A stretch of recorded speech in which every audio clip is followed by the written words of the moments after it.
Why don't we take a minute and introduce you to everybody that's on the call from Snowie. We've got Carl, who is one of the founders and partners of Snowie Shaved Ice. He's joining us from Salt Lake City.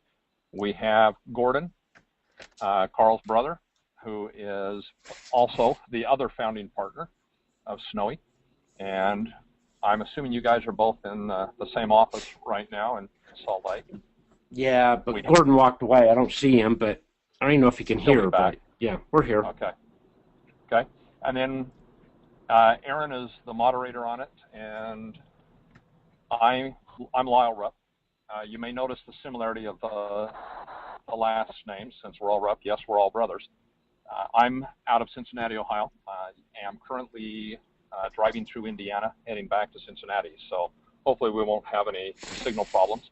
I want to preface that, Aaron and Carl and Gordon, if you lose me, it's because I lost signal, and I'll try to get back on as quick as possible, but we should be okay.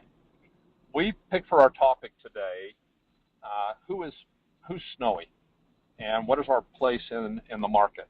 And as we go through this, I'm going to be asking a lot of questions of Carl and Gordon and look at that, but I would, as Aaron said, encourage any of you, if you have questions, to stick them in, and some of those we'll address at the end, but some may be appropriate as we're working through this for the next 45 minutes or so. One of the things I want you to look at is, if you look over, some of you have been in the snow cone business, I've seen some of the comments, some of you have been in the business for a number of years, some are brand new to this, and you're looking at it trying to say, do I want to get into the snow cone business? And if I do, who do I want to do business with? And the kind of the driving question to me that I find of great interest is to look at what's happened in the last 15 years in the snow cone industry. And if you go back and look over the last 15 years, and again, some of you may not have done this, some of you may have, but what has come out new in the last 15 years? And we see some variations of traditional things, you know, like the ice cream truck has become a snow cone truck. But typically, those are a box. In the past have been just panel vans that they have used, or a utility truck that's been converted over. We've seen the only real changes to that is that those trucks have gotten maybe larger and easier to get in and out, or they've gone to better graphics. Instead of just stickers, now they get the vehicle wraps. But there really isn't any technological or new innovation other than just a revamp, if you will, of the old style products, just bringing it a little newer into newer equipment or newer vehicles and sizing and that kind of stuff. But if you look at true innovation, is something that brings something entirely new to the marketplace. And Carl, I'm going to ask you to help me a little bit on some time frame on this, but the first major innovation that we've seen the last 15 years ago occurred about 15 years ago, and it was by a company called Snowie Shaved Ice. Now, what was that innovation? And it was the cube shaver. And that was the introduction of the 3000 shaver. And Carl, here's where I need a little help. Did we introduce the 1000 at the same time, or did it follow later? Within a couple of years. Oh, we've lost. You can't hear me? Go ahead. The 1000 shaver. Yeah, go ahead. Came within a couple years of the 3000 shaver. Okay. So the 3000 shaver is about 15 years old.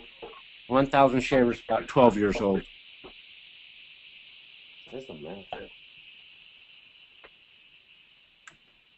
Hello? I think we lost Lyle. Hey, Is Lyle on his cell phone driving? Yeah. Yeah, that's a problem. Hey, Carl, so talk a little bit about what drove you to... Can you hear me, Carl? Me a minute, folks, Yeah, I can hear you. So, what do you know about creating the 3000 and the 1000 and the purpose behind that, real quick? Yeah.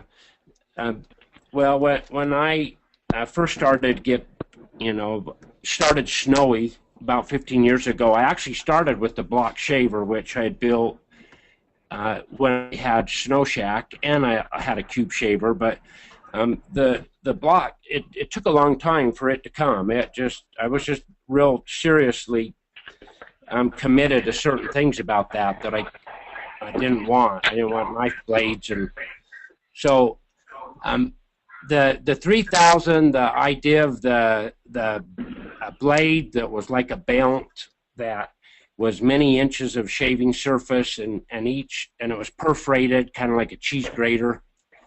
And each of those would just barely take a little slice, but you had the speed of the motor going, 500 times over that. It it worked well and created a lot of shaved ice. Perfect. Talk a little bit. One thing that I wanted to touch on with the shavers too is how the technology of the other shavers were all belt driven, they were all chain driven, and really the simplification. One thing that I've noticed in the industry is, man, the shaver is so simple and so strong that the failure rate is very, very low, almost zero. And because everything is just direct driven, there's nothing really that anybody can adjust and change. With the chains, there used to be clutches and stuff that kids could tweak and change so they could make the shaver go fast, but then the quality of the snow wasn't very good. Anyway, if I wanted to talk about that a little bit, and maybe I just did. Well, yeah, the what was out there had belts. Some of them, there was a few different shavers, but they had a belt, and the belt would shed black powder, and then you'd have to deal with the belt and tensioning of the belt, and then you have to put a guard over the belt, and then if you had to deal with the blade, you had to take that apart and put it back together, and I wanted it more concealed and out of sight, so I really worked hard towards the gearbox and where it was all internal, and so as a result, we just got away from a lot of the messiness of the belt and the way that belt works, so or the way the shaver works with the belt. It's just more direct drive. Everything about it, it's more trouble-free. It's a big, heavy-duty gearbox that we have very, very little problem with that gearbox. It's almost overkill, which means it would take it. I've yet to see one wear out in 15 years. They're all going still. Perfect. Okay. Can you guys hear me? Yeah, we can hear you now. Okay, I'm dialed in on the number, so my video and my phone are on separate signals now. Sorry about that. It was cutting out. I'm in rural Indiana at the moment. So what I can talk a little more about it. Yeah. Do? Yeah, go ahead and talk a bit about it, and also comment a bit about the topper that we're seeing there on the images. Okay, so I wanted a lot of the shavers were in a sense horizontal, meaning they would work from left to right, and the motor was stacked either on top or on the bottom, or out one end, and I wanted to get as small a footprint as possible, and that came with putting the motor underneath with a gearbox, and then direct driving it to the wheel, and then it just evolved, and I went with what made the most sense and worked the best. It didn't all come once. I had many generations, or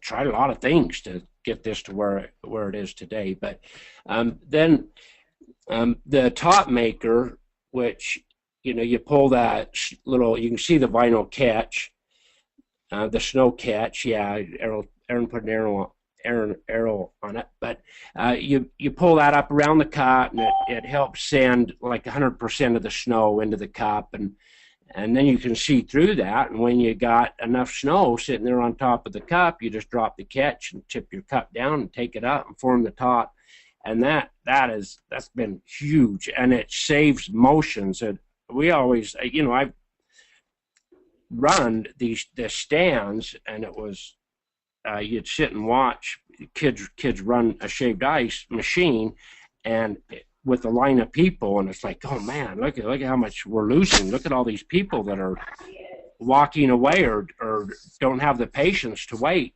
So anytime you can eliminate little motions, the better. So, you know, we walk up, hold the cup, pull the sketch up, shoot the snow in it, and then just take it out and shape it, and it's done. And it's like it's like seconds, 2 or 3 seconds, and we've got a cup of snow. And we're at events competing with people that take 30, 40 seconds to make what we can make in 2, 3 seconds.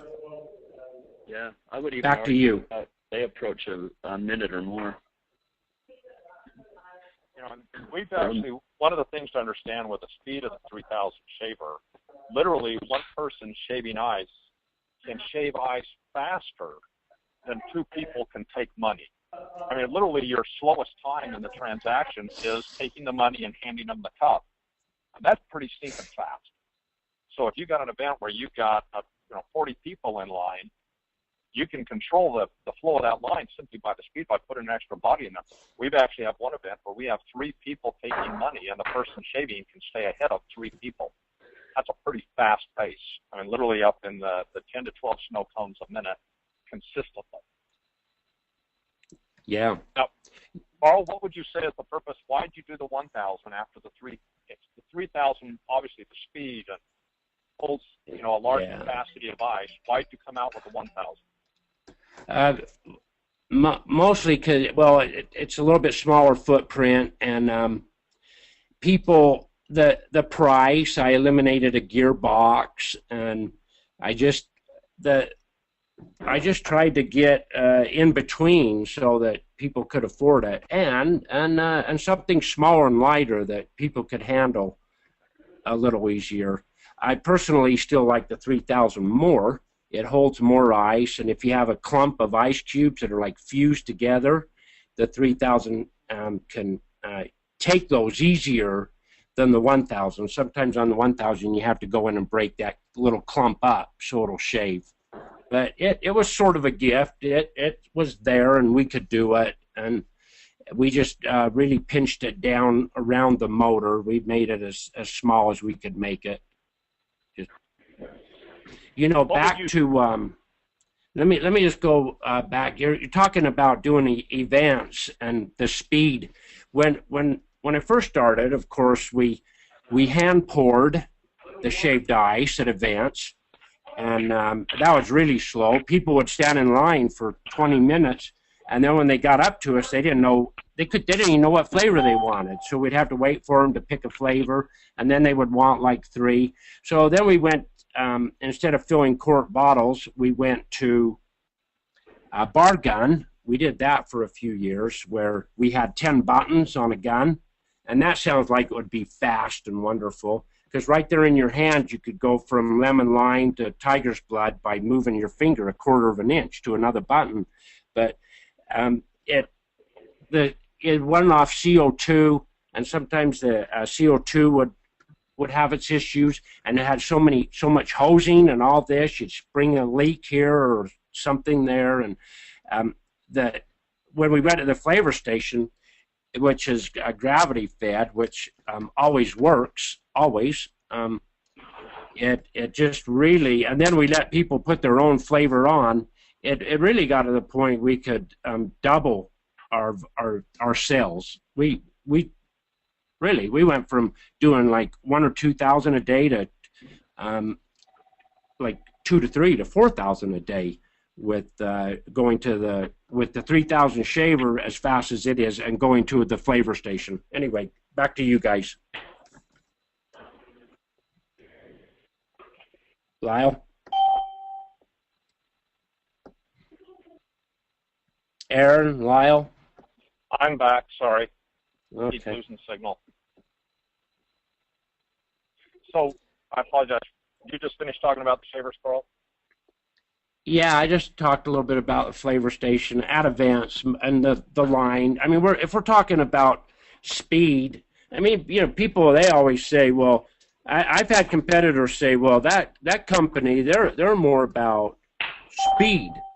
And I'm like, yeah, we are about speed. We're about shaving fast and shaving a lot and moving that line. Nobody wants to stand in the line. I've seen the line that's like, man, it's like, let's say 200 feet long, and I've asked people as they come up to get a shaved ice, how long were you standing in that line? And they would say to me, oh, I don't know, maybe 5 minutes. Our line literally walks. If you have a good crew of people shaving it, and you always got shaved ices sitting there, and the gals taking the money and handing the shaved ices off, and then people go over to their own flavors, to the flavor station, and put their own flavor on. Our line literally walks. People don't have to wait a long time. I can't get my machine to talk. Can I say something? Yeah, Stella's here. She wants to say something.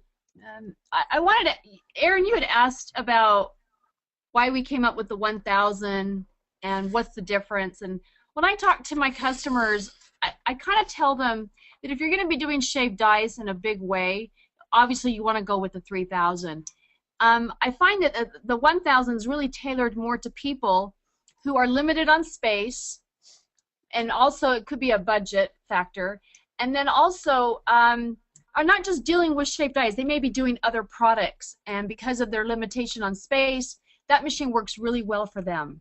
And so they're both great machines. I find that people that do just shaved ice and they try to buy the 1000 because of maybe the cost, they always wish they would have bought the other one, and they always call us and say, hey, you know, can we upgrade? And we're like, no, but it's a great backup machine. So I always try to tell my customers, if you're doing shaved ice, and this is what you're doing, only always go with the 3000, because that is the best machine for that purpose.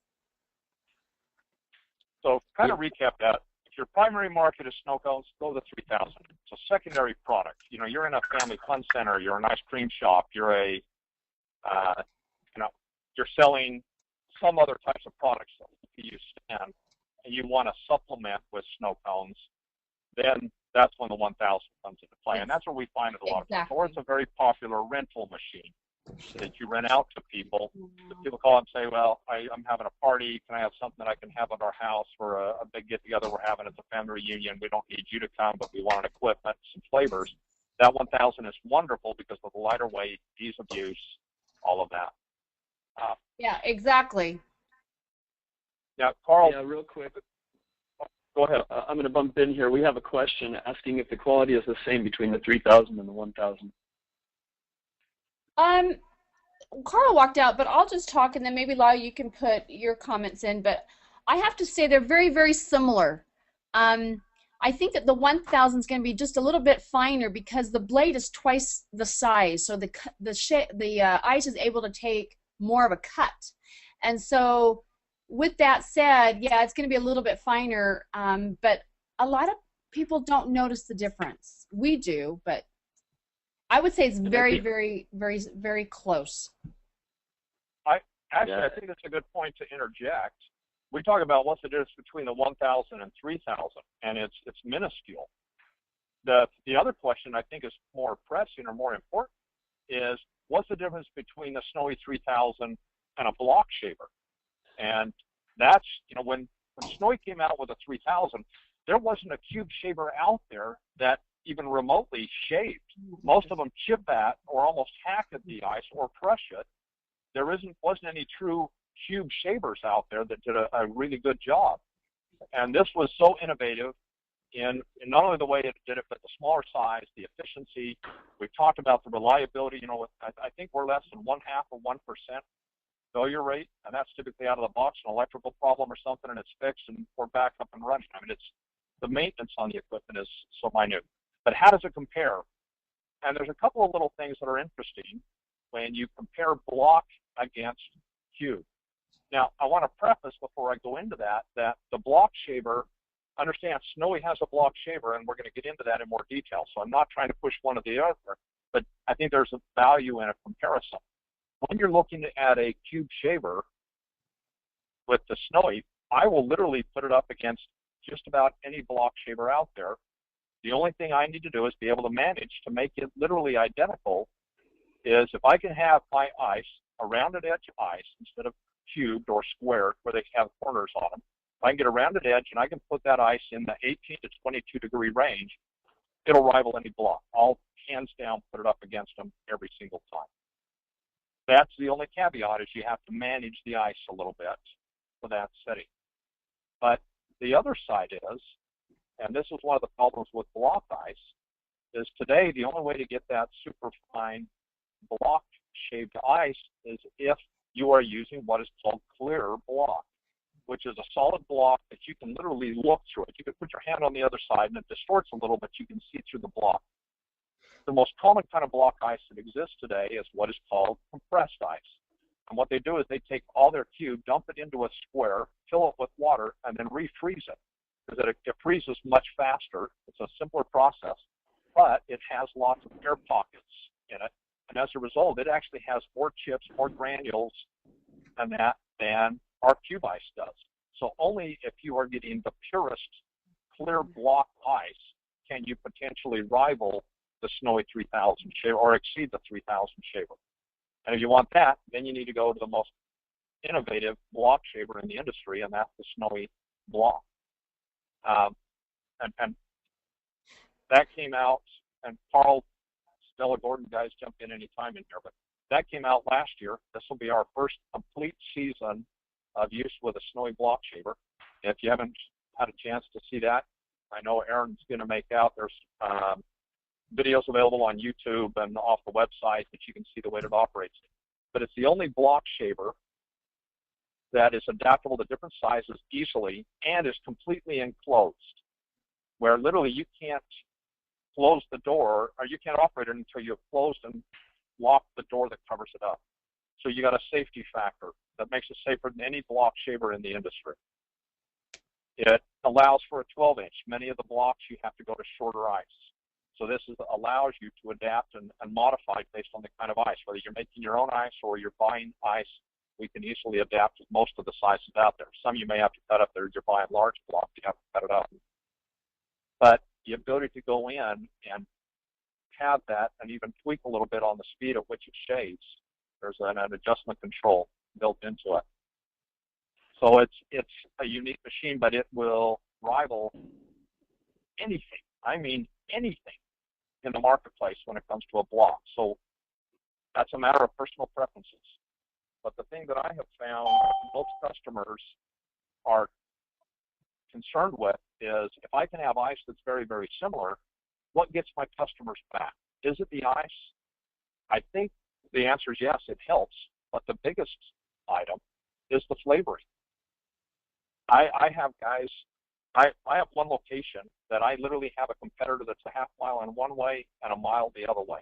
And everybody drives past both of them to come to us. And both of them use block shavers. And I've talked to my customers and said, why, just out of curiosity, you drove past a competitor. They said, oh, we stopped there. And we tried the snow cone and threw it away and said, you know what, why did we do that? Let's go back to Snowie. The flavors are consistent. I could give you 20 people right off the top of my head who have all bought other products, and they'll have a mix of Snowie flavors and they'll have a mix of somebody else's. And if they're paying attention, they'll listen to the customers, and every once in a while they hear a customer go, wow, that is good. And they all refer to it as the wow factor. And in every single case, the wow factor is always on the Snowie flavors. No, I can get it for you.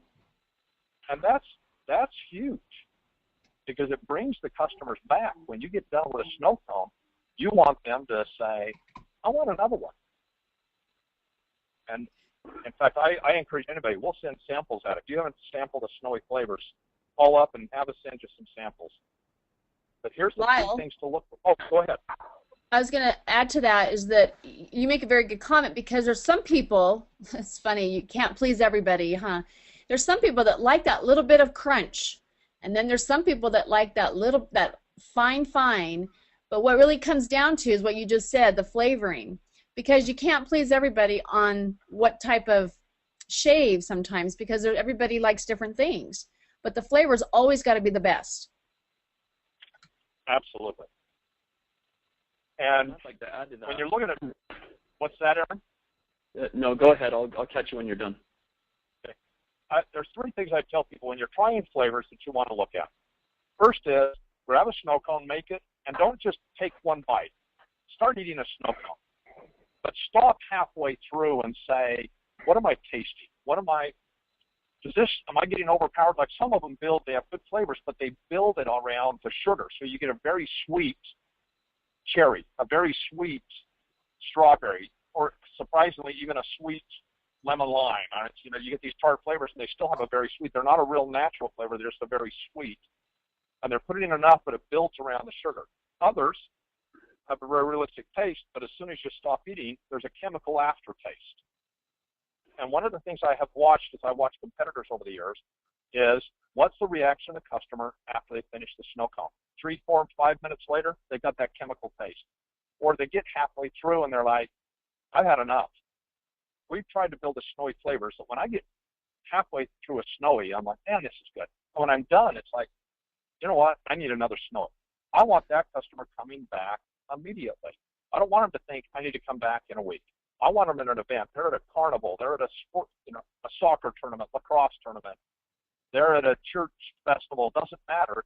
They get one at the beginning of the event, and by the end, they've had 2 or 3 or 4 of them because they just love Snowies. And I could give you thousands and thousands of customers that do just that come back repeatedly. It's not unusual for us to see the same people through the line 5, 6 times. In fact, one of my favorite stories with that, I was doing an event, and I had this lady come up, and I saw her repeatedly, and she had these blue lips, and she was eating our blue raspberry. And I saw her 4 times, and I joked with her that we have an organization called Snow Cones Anonymous for people like her. And she laughed at it, and I said, what is this, your 4th time through? And she says, no, it's my 5th. And I said, you like that, huh? And she goes, well, I have to admit, I'm a chemist for, and she named this other company. And they're a competitor of ours.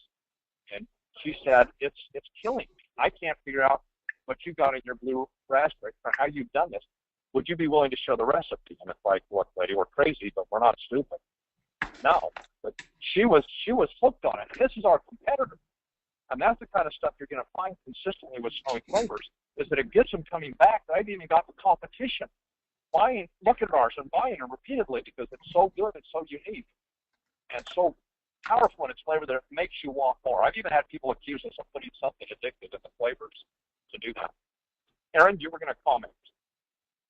I was just going to comment on the marketing agreement that Snowy has. Basically, if you do business with us and you use Snowy's name, then we require that you use our flavors. And one thing that I've always said with that, in order for us to be able to require something like that, then we have to have awesome flavors. And there's one thing that I've noticed always with Snowy is there's constant innovation with all of their equipment, but there's also constant innovation with all of their flavors. I mean, there's like taste tests going on constantly at Snowy where you're walking down the hall and you're doing something and somebody pulls you into the kitchen and says, hey, you got to taste these 5 flavors, which is the best. And it's on and on and on. I mean, we're constantly looking for what's better, what's richer, what is going to make people be like, I need to go back and get another one. That's all. But, it's interesting you're talking about the Snowy flavors, and we require if you're going to use the Snowy name. And I have occasionally people say, well, your flavors are more expensive.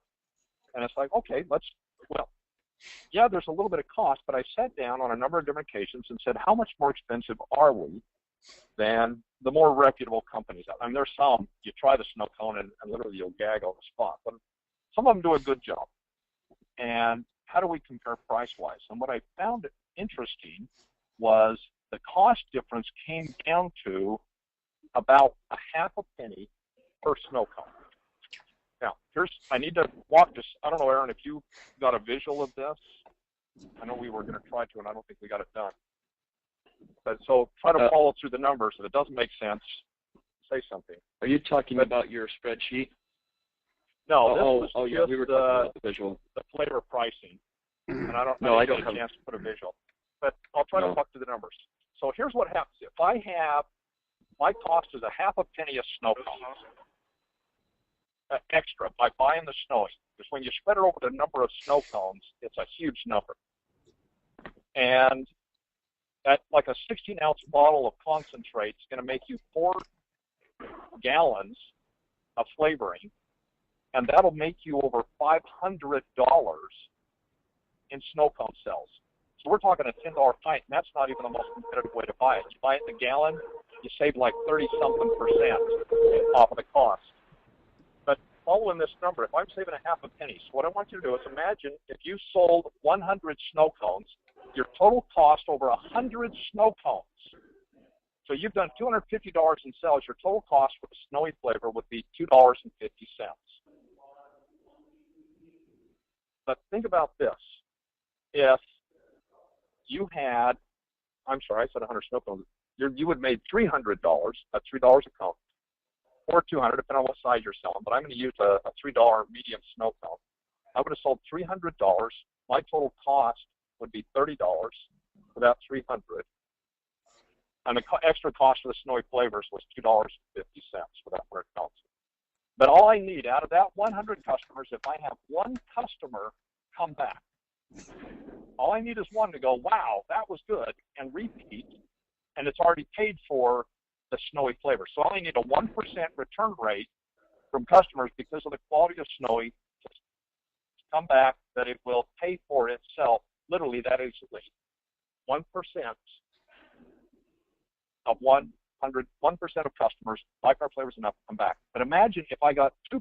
I only needed 2 out of 100 customers to come back. I just made an extra $2.50.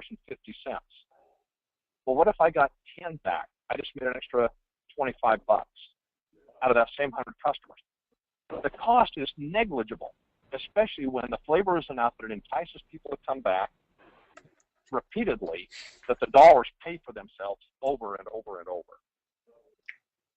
Did that make sense? I hope those numbers followed. If they didn't, yell on it. We kind of still haven't gone out of, when we're talking about innovation, we got talking about shavers. Okay, we've had the 3000, came out 15 years ago. The 1000, I'm not sure exactly when. I think that followed a couple of years later. Is it about 12? On it. What's that? You said about 12 years. 12 years ago. And then I don't know all the timeline on this because I actually wasn't involved with Snowy. I wasn't even in the snow cone business till 10 years ago, and just got back into it. But the cube shaver, or the home shaver, a lot of people said, "Man, this is awesome. I'd love one of these at home." And we came out with a little Snowy. There was an article, Wall Street Journal. Oh, I apologize. I can't remember if it was the Wall Street Journal or the New York Times. I think it was the Times now, but I think about it. But they had, for fun, one of their reporters went out and ordered offline all the shavers they could find for home use. And they had like 15 of them and stuck them in the cafeteria at the newspaper and had everybody analyze it. And they said, if you want the finest shaved ice, hands down, without question, the only way to go would be the little Snowy. That's pretty good endorsement to have a newspaper say. We loved it. They said, this is unofficial. We're having fun. We've got our employees in here making snow cones as they're taking breaks. But we love the little Snowy for its shaved ice. And that was kind of a unique thing that does it. Then the latest innovation in the block shavers we talked about is the Snowy block and the things that are unique about that. But the innovation didn't stop there. Carl talked about, as we were doing this, we had the long lines, we couldn't serve customers fast enough. Then came the self-serve flavor station. And the number one thing I hear from people, if they've never experienced the flavor station, is, well, you waste a lot of flavors. And it's like, you really don't. We went through, and Aaron, I don't know if you have that spreadsheet on there. I forgot to send you the update. I'll get it to you that you can stick it out. But we went through and looked at what it takes to make a snow cone. To take an order from a customer, make the snow cone, shave it, put the flavor on, hand it to them, take their money. Your time frame is about 1 snow cone a minute. And every time you empty a bottle, you got to refill the bottle, so it averages out. With a Snowy, literally, you're shaving the ice, handing it to them, and you're on to the next customer. If I'm by myself, I could shave the ice and knock out, let's just say, 3 snow cones a minute. That's easy to do. Even just one person works, you've now tripled the amount of cells. Well, in that same time frame, we went back and looked, how much does it cost? And if I exaggerate the numbers that every customer put in enough to make it drinking level, it's going to cost you about 15 cents a minute for those 3 snow cones. It'll cost you an extra 15 cents over pouring it yourself. But in that same time frame, instead of getting $3, I got $9. So while the person that says, I want a 4 saved 15 cents, in that same time frame, I've made an extra $6. So you can manage pennies, but you're going to lose dollars. And we've got some numbers. If you're interested in those, put in the comment box, get your email to Aaron, and we can send those numbers out to you that you can see them. But we went back and for fun, compared it just for 1 hour with one person only working, making snow cones, and you did like $112 profit in an hour by pouring the flavors. If you jumped over and did the flavor station in that same hour, one employee now doing 3 snow cones a minute, you were profiting like $442 in that same hour. Now, that's one employee. What happens if I got 2 employees? And then you multiply that. All of a sudden, we found our events. We were going from doing $1,000 or $1,500 at an event that was a great event for us, that all of a sudden in that same time frame we're doing $6,000, $7,000, $8,000 because we're serving the customer so much faster. People love the idea of making their own. I'm surprised how many customers I've heard walk by that have said, "Oh, cool! Look at this. You're going to make your own snow cone. Let's get one." I mean, it becomes its own advertising. So a great innovation on it. And Snowie didn't stop there. Now, one of the things that people have said, this is great, but I don't need something that sits out in front. I don't need something that big. Latest thing is the countertop flavor station. We offered in a 6, an 8, and a 10 flavor that you could literally just put on a counter in it. I actually have a snow cone machine and flavor station in a convenience store here in Cincinnati. And the guy loves the thing. We're still new enough with it. I can't give you an average of what the prices are or what his sales are yet. But we know he's selling a fair amount, and that's something we need a little bit of time under our belt. He's been at it for about 3 weeks now and has had great success with it. And we're going to continue to monitor and start compiling some numbers to see what kind of a return. But we put these in. We have them at all kinds of sports centers, high schools. They love the idea, but they don't have room for a concession stand, for a Snowie kiosk or a building in there. We now can come in a lot of times and put a machine in their concession stand and put a countertop flavor station and have it self-serve. Simple, easy. You don't have to train anybody on how much flavor to put in. Keeps it fast and simple. But here's back to my original question. What's been innovative in the last 15 years?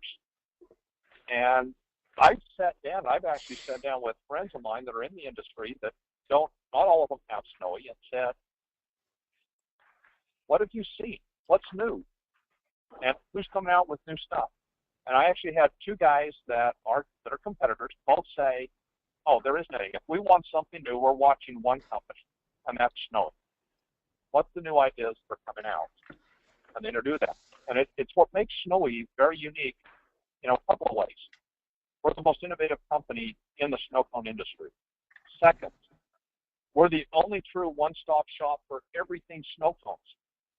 I mean, literally, we don't rep somebody else's products. I don't care where you go. They're selling somebody else's shaver and their own flavors. Or they'll have their own shaver, but they sell somebody else's flavors. Or they'll have a building, but they put somebody else's building or shaver and flavoring in it. So they all have a piece here or there, or they're simply a rep. But it's unique with Snowie that we have everything, but it's all ours. You're literally dealing with the manufacturer. You're not messing with a middle guy that says, oh, you got a problem? Oh, you need to call the manufacturer. Guess what? We are the manufacturer. That's highly unique, that you get an opportunity where you've got one company that continues to innovate, that has the top cube shavers in the industry, has the top block shavers in the industry, that has the top flavors in the industry.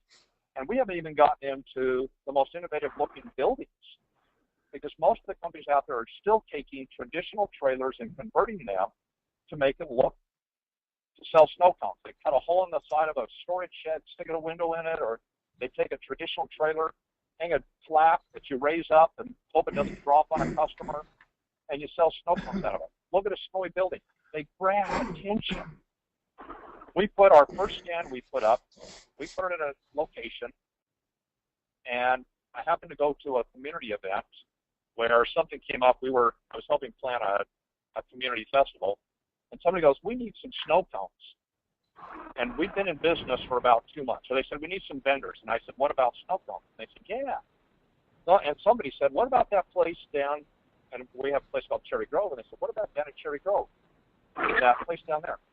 80% of the people in that room knew who we were. And this was a room of about 24 people. And we'd been in business for 2 months, and yet I had 80% repetition.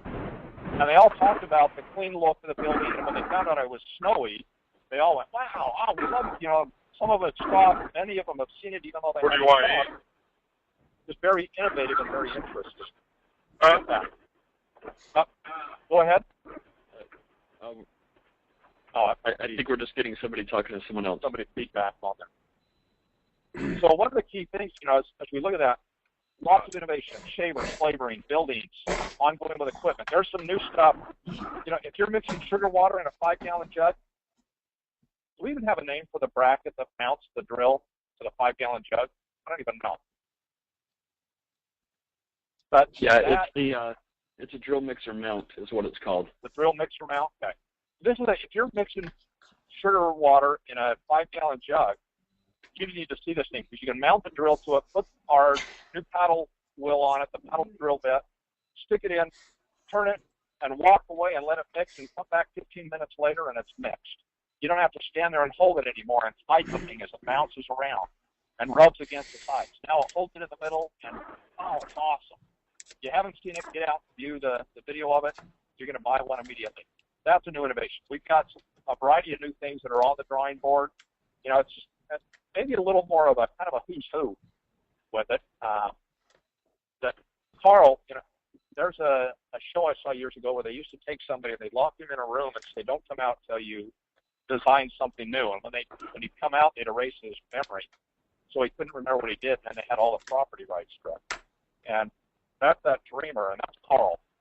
We've often joked we'd love to lock him in a room, and I think he'd like it more than us, where he doesn't have to deal with anything but his creations.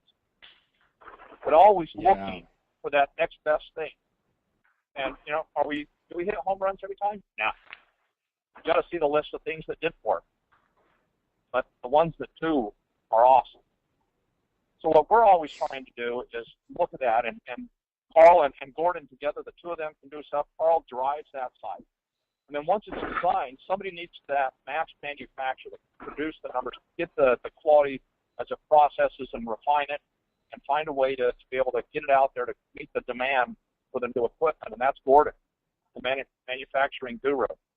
And then, well, our techie is Aaron, as we've been talking about. Is the guy, when we say techie, not only does all the computers and the internet, but he's got the website development, and you've seen new things coming out with that. There's a lot of changes coming there. The webinars that we're doing, coming out with new brochures and marketing materials. Our laundry list of things that need to be done is massive, and Aaron's the brains and process behind that. The brunt of trial and error is Carl and Gordon come up with these ideas. They send them to me and say, here, Lyle, screw it up. You know, find a way that it doesn't work, and how do we refine it? And that's my job as the beta test site on it. That's another thing that's also interesting. Is that a lot of companies, they'll come up with new ideas, but they don't really test market them. And Snowie is unique in that, you know, go to Salt Lake, Carl and Gordy are out running events. They're employees, whether it's Gordon or the shipping department and manufacturing. All of them are out doing events, trying things, experimenting with them. We do it here in Cincinnati. We've got 4 stationary locations, so we do locations that we sit in shopping centers. We've got multiple, I think I'm at 7 or 8 now, of mobile units that I take around to fairs and festivals, sporting events, you name it. We can have a conversation about what kind of events and how to get into them another time. But the idea is that we're always out experimenting with these things and finding another way to use them or a way to refine them and improve on them. And so just like anything, there's a generational, but it's trial and error on our part rather than yours. So we try to work as many bugs out as we possibly can before it's ever introduced to the marketplace as we go through with them. And then, of course, you've got to have the most important, and that's the person that oversees all the financing. If you're looking to buy equipment and need financing or working out payment on that, that's Estella. She's actually the boss, but none of us want to acknowledge it. I should probably have never. Did I say that in video? No, I'm kidding. So at this point, Aaron, Carl, Gordon, Estelle, is there anything we need to add, or do we want to open it up to a question and answer? Yeah, I think let's open to the question and answer. You know, there was a few things up here, and I'll go back and hit some. And actually, again, if any of you who have yourselves muted, if you would like to communicate now, we would love to hear your voice as well.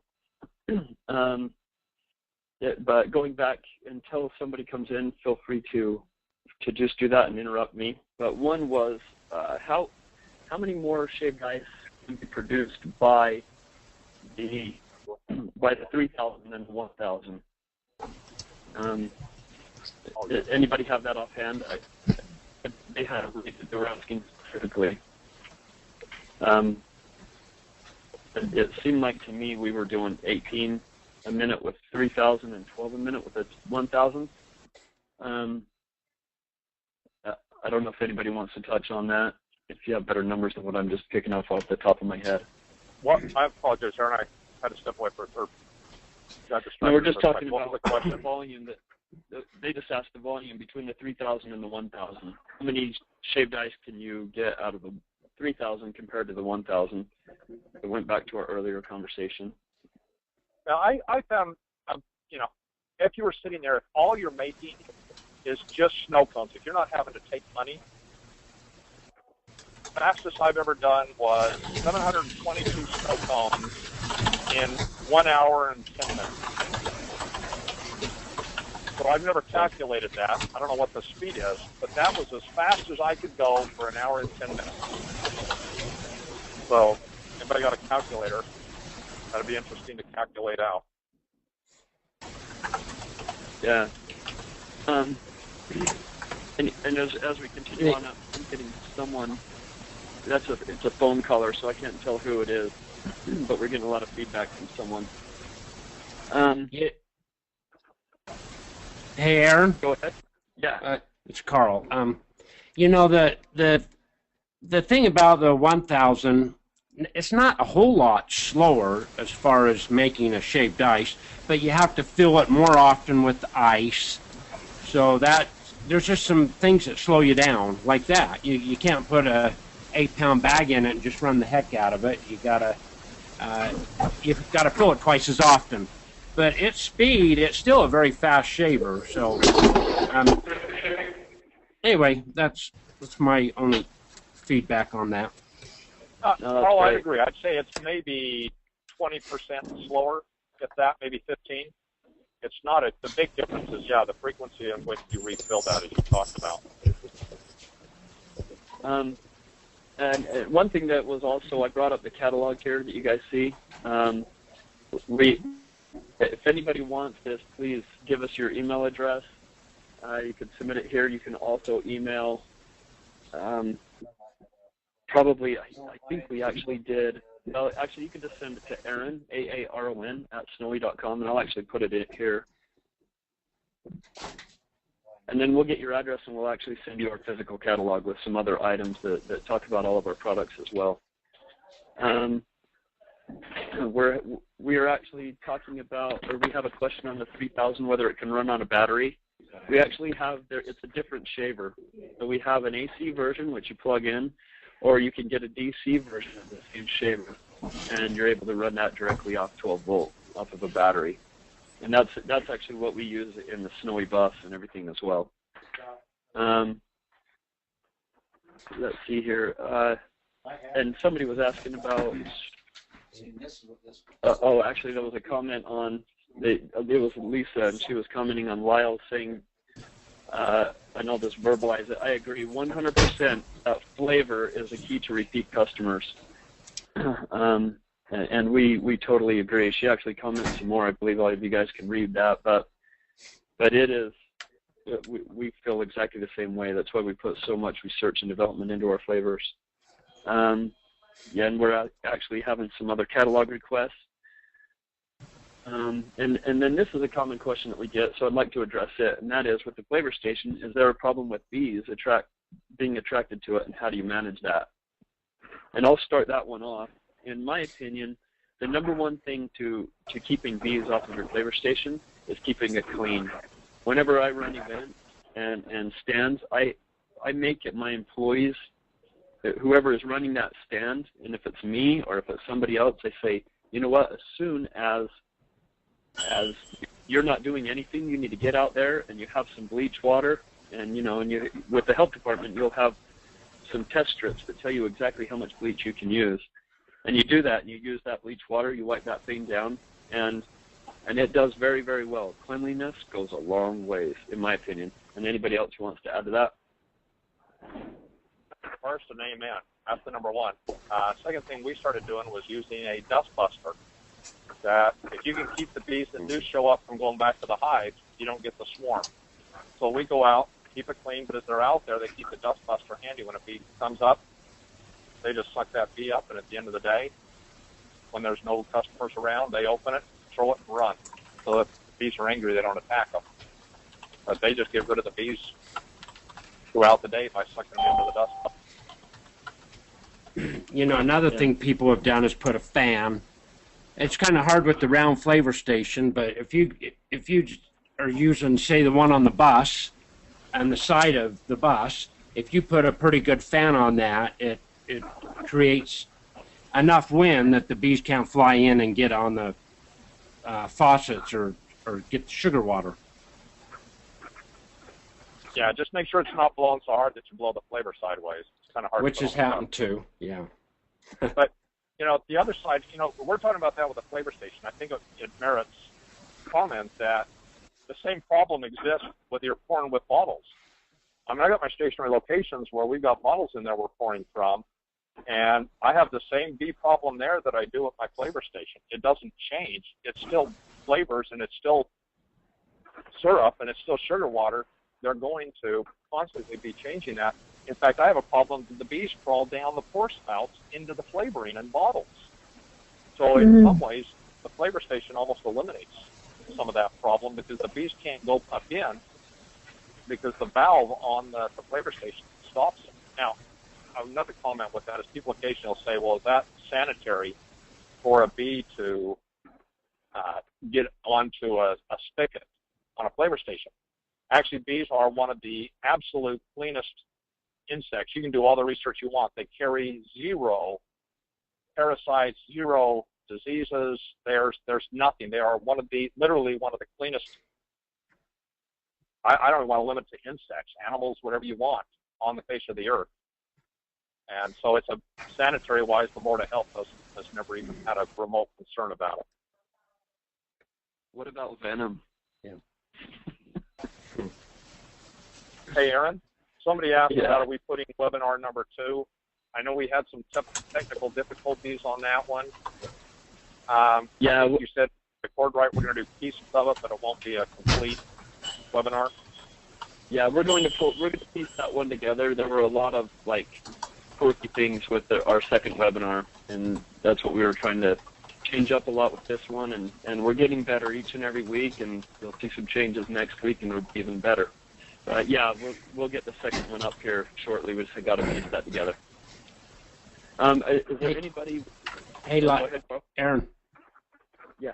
Go ahead, Paul. I'm gonna take just 5 minutes, and I know your topic was what was the innovation, or who out there is creating new stuff or trying to make shaved ice do better or inventing new things, and so I just wanted to go through some of Snowy stuff. Like when we first started, we're using a gallon bottle of syrup, which took up huge amounts of space in a building. So the first building I built was gigantic. I'm going back 30 years. And then we got the idea of, well, if we make our sugar water neutral and we put an ounce of flavor in a quart bottle and we keep a pint bottle of concentrate in the building, which in a way is like having 4 gallons of inventory, that was a huge piece. And a lot of people have taken advantage of that little. It might seem easy, and simple good things are simple and easy, but they don't always come about easy. Once you see them, it's like, oh yeah, that's a no-brainer. But to come up with them, like the parts, people talk about my shaver being simple. Well, they weren't simple at first. They were real complicated, and to make them simple is actually a task or an accomplishment. But so, you know, yeah, there was that part, and then all of the things for just selling, serving more people quicker.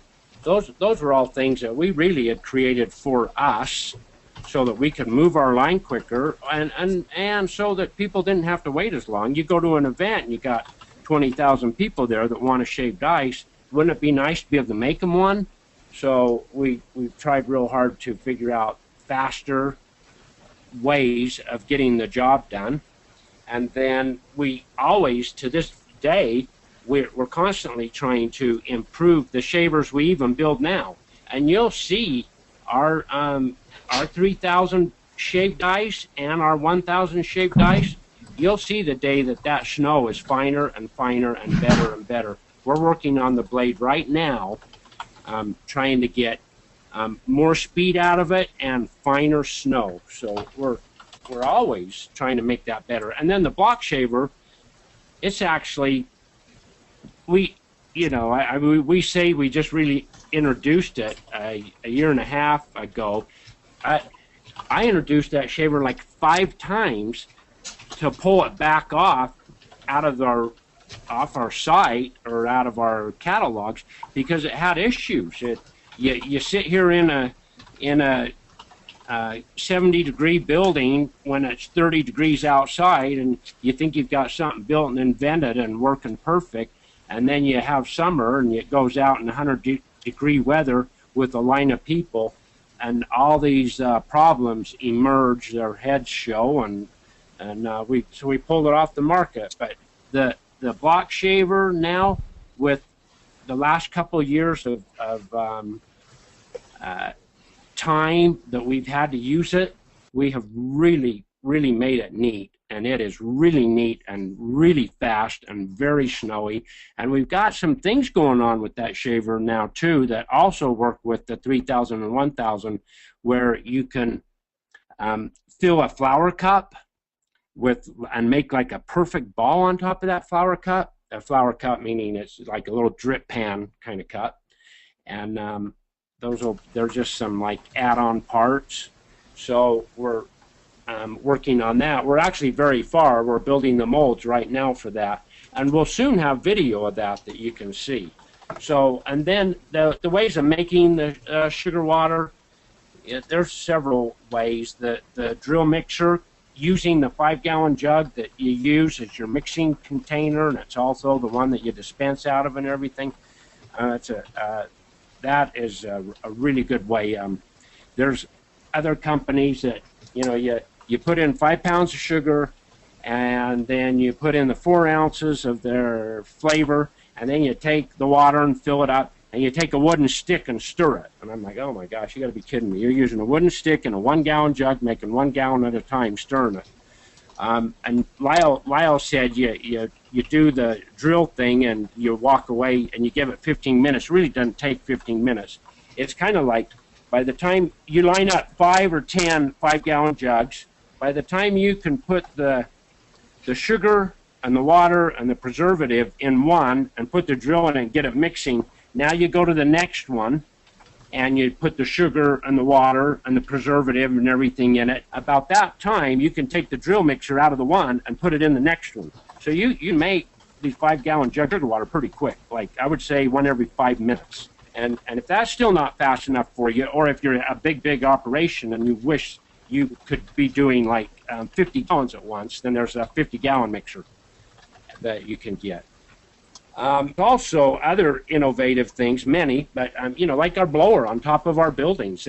It stands there, it shoots up in the air 10 feet. It says, "Hello, we're here, we're open, notice us." It's huge. The attention that draws is just, it's phenomenal. It's fantastic. It turns every head. I've sat on the street and watched people driving by.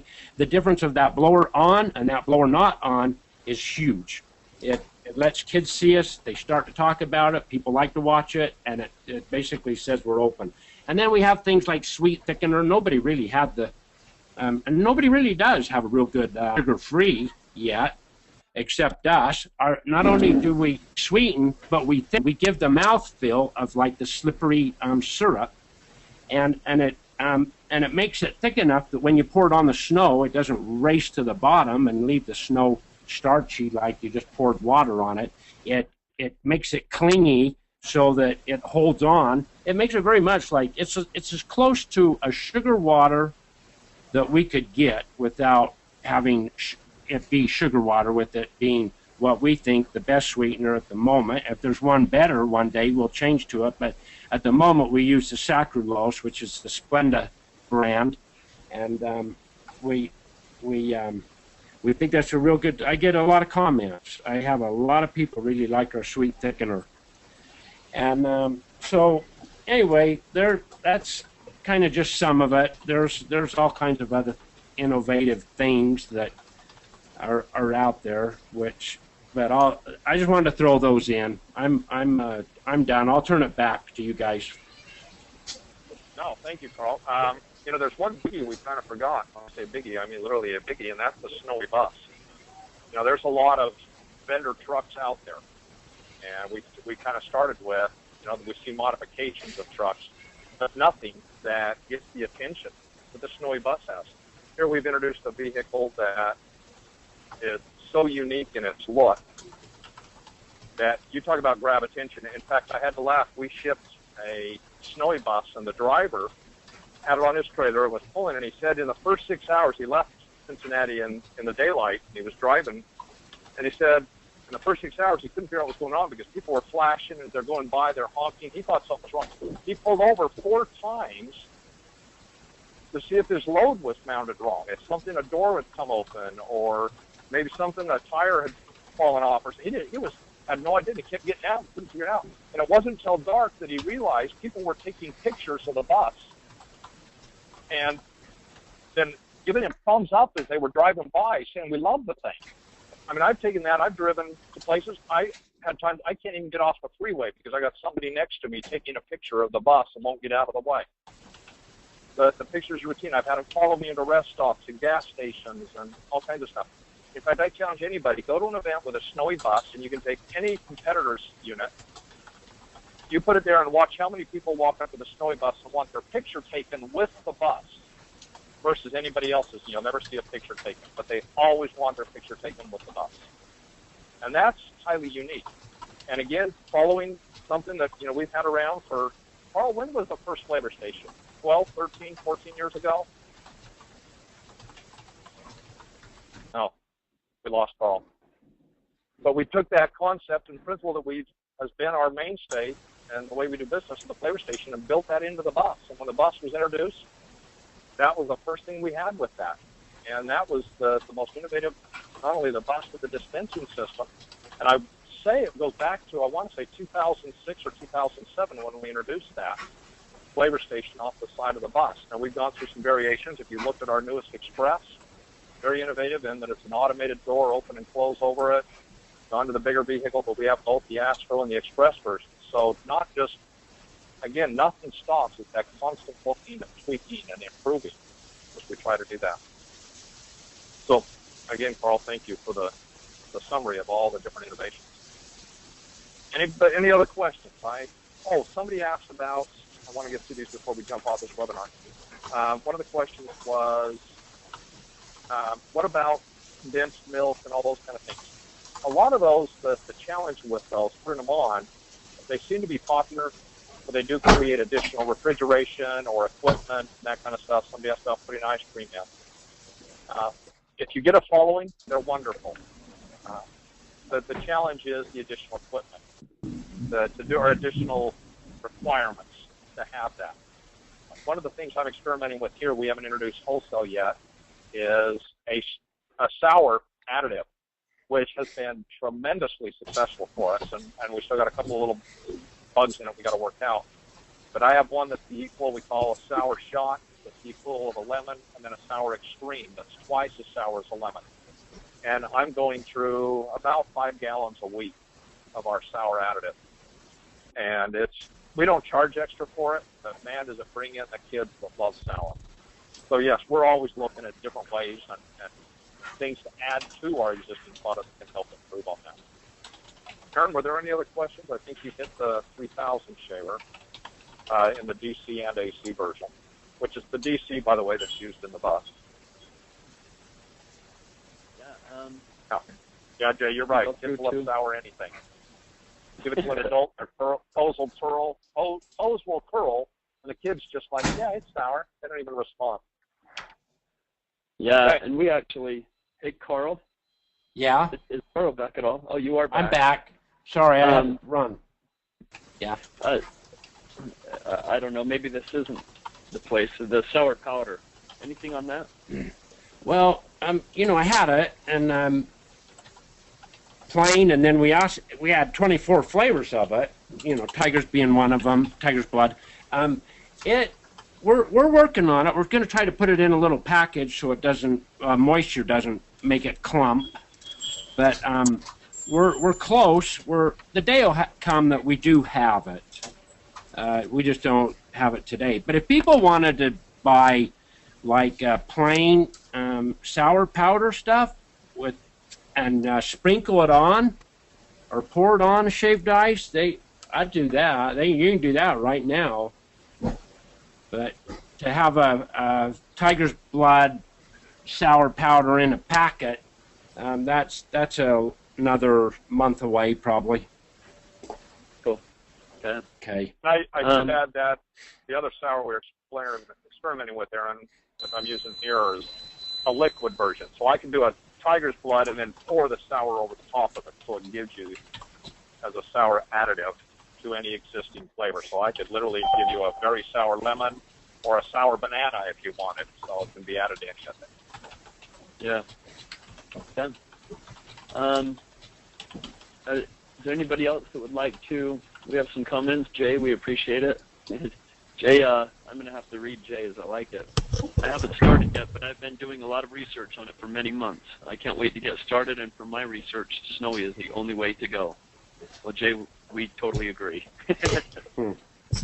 Can you hear me? Yes. Yes. Okay, actually, this is Lisa. Jay's my husband. Oh, great. Hi. Yeah, hi. And primarily the business is going to be mine because he has another job. But yes, I have been really looking forward to getting started, and I've done so much research.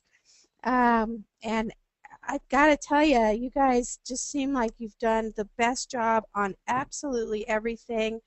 And I know that all of us who are going to be in the business or who are in the business really appreciate all of the effort that you've put into it, not only in just trying to make good products, but what you've done for making it a time saver.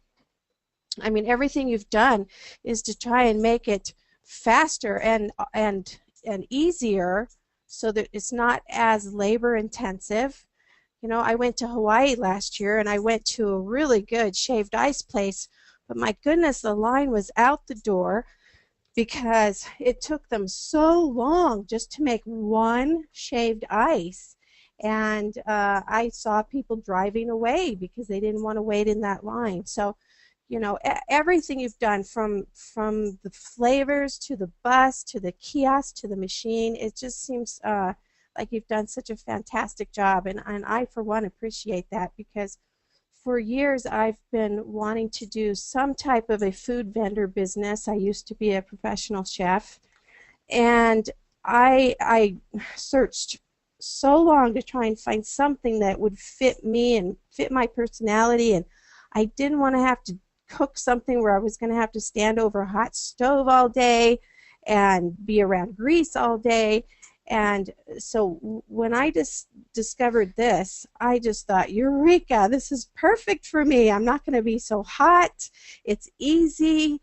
Everybody loves it. Like, you just bring such joy to everybody's faces, all the little kids and the adults as well. So to me, it's just perfect, and I just can't wait to get started.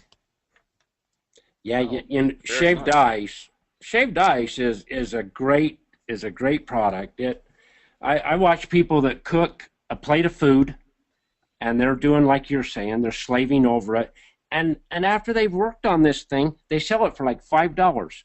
Right. And then we're like doing $3, $4, $5 like almost as fast as you can snap your fingers going out our window. So and their profit margin is very, very low. Whenever you do food, your profit margin is going to be low, but the profit margin on this is extremely high. So that too is very attractive. I love that. Yeah, and it's not. There's nothing perishable. I mean, right. Let's let your ice melt, but you know, everything you build, you're going to sell eventually. Mm-hmm. If you don't. And I've found everybody in your company that I've talked to be so helpful, and I've also talked to other Snowie owners in different states, and they were so kind to me to take the time and answer my questions, and you know, that's just made it a really nice experience to have everybody so helpful.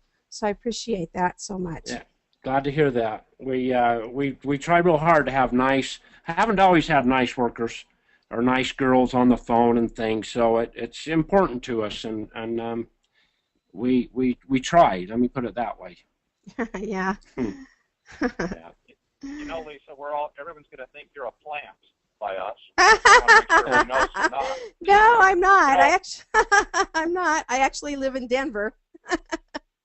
You know, one of the things we haven't talked about that I think is also critical with this, you know, Lisa, you talked about all the helpfulness and our constant innovation, Mm-hmm. but I think one of the most truly unique things is that we're not a franchise.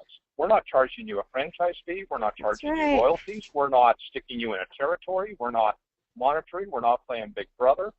All we ask is if you want the Snowie name, you got to use the Snowie shaver and Snowie products. We want it to look and taste like a Snowie. You don't want to go to a Wendy's and have it taste like a McDonald's.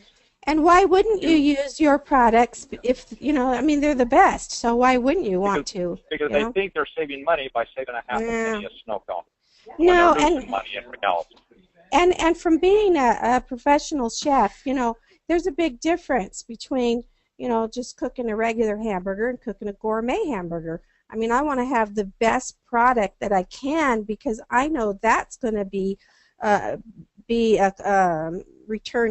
return business. You know, I think that people are going to look to find out where I'm at on Twitter and Facebook, and you know, because they get a craving for it because they remember how good it was last time.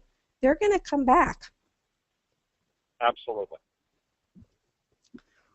And you know, you talk about the difference in the quality. That even comes down to sugar. You know, there's 3 kinds of sugar out there. You know, or sugar beet and pure cane sugar. And even between brands there can be a difference in the quality. You know, we stay with brand names just simply because I don't want a slight taste variation that might compromise that return customer. So yes, I agree. Thank you, Lisa. Anybody else or anything else?